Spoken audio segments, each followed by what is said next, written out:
What's up YouTube, this is GalacticGod, and I'm coming at you today with some more footage of me testing the Hero Gate deck out up on DevPro. Right now I am dueling against, looks like some Piper Chaos.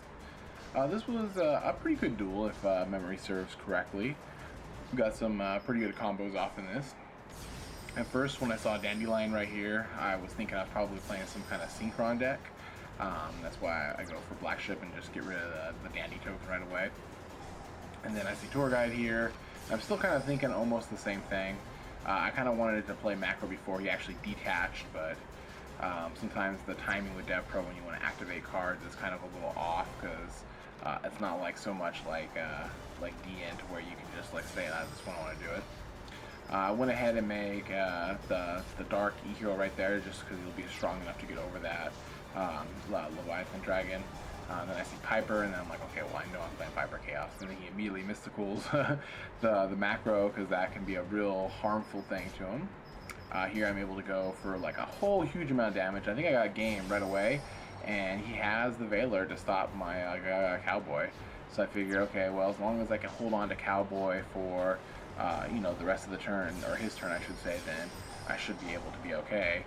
And he's able, I don't know, to basically just get out and to decimate my field. And he's got a pretty impressive looking field at this point, with both Dark Armed and Stardust Dragon. But you know, he plays, I do have my option of going right into the Great Tornado, which leaves him open. He's only at 700 life points, so. Alright, so up next we have a Mermail deck that I'm playing against. This looks like the GenX Ondine build. I've been testing a lot of different decks up against Mermail. It's really what's considered the best deck in the format, so I definitely want to kind of see how the decks I build will handle these kind of you know, top tier decks. Sometimes I get some pretty good, decent results. Sometimes, you know, they can be somewhat overwhelming. Here he's able to take apart my field one part at a time, and then go in for some massive damage. And I'm able to get the E-Call right here, which allows me to go for some pretty derpy plays, if you will. Go for Absolute Zero, and then go into the Shining to kind of clear it out.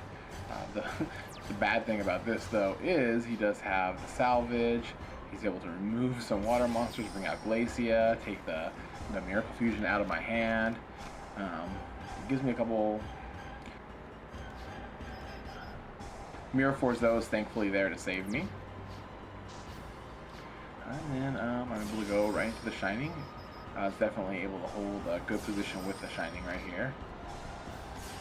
He's going for his Abyssphere plays and everything, bring out Megalo, now bring out Diva, Marksman, goes into Catastor. The only thing I think he probably could have done right there, which definitely would have been a game ender, at least in my opinion, was if he would have summoned Heavy Infantry and just popped it so he could attack twice and blow out my Shining. Would have cleared the field for him. I'm not, maybe he just didn't see the play, or didn't realize he could do that, I don't know. Because Heavy Infantry will destroy my Shining, you know, because it was tributed for a cost. I think that was only the only kind of misplay or misstep that he kind of made. Right here, I go ahead and I bring out Vision Hero Adoration, just because it's a dark monster and you can get through Catastor. Now I've got my Shining up to 4100 attack, which is a pretty comfortable feeling actually to get him that high. I'm able to go ahead and bring out the Nova Master, which allows me to draw. And then he goes down and drops Trag. I'm able to get around that pretty easily. I got Bottomless back here to keep things safe.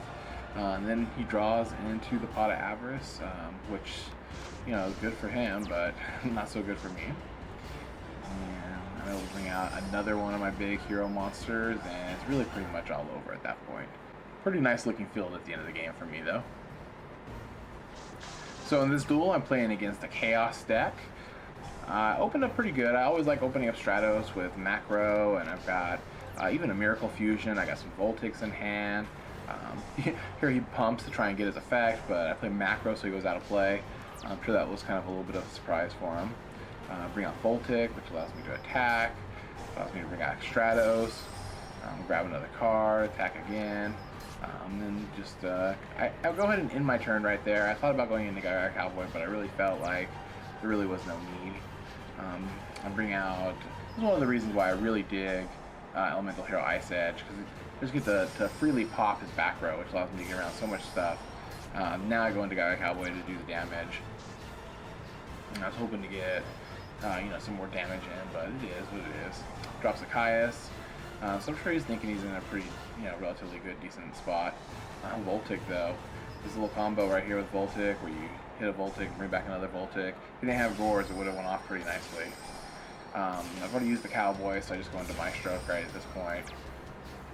Anything that he kind of brings out, I'm not really too worried about. I still got a lot of good options in my hand. He kind of brings out a whole bunch of monsters here on the field. Right here, though, this is the play of plays, if you ask me. I bring out my Absolute Zero so I can ram into his Gores, which will then clear his whole complete field. Now I've got enough damage on board to take care of the rest of his life points. Alright, and this is going to almost do it for my Hero Gate series here up on YouTube. I've been playtesting it quite a bit, so in the final video of the series, I'm going to go ahead and give you guys the deck list, the build that I feel is the most consistent, and I'm going to kind of go over my reasonings for each hero card that's in there, why I think they're good, what synergy to have with the rest of the cards in the deck. So make sure to keep an eye out for that upcoming video. In the comment section below, make sure to let me know what you think of Hero Gate, and I guess that's about it for now. This is GalacticGod, out.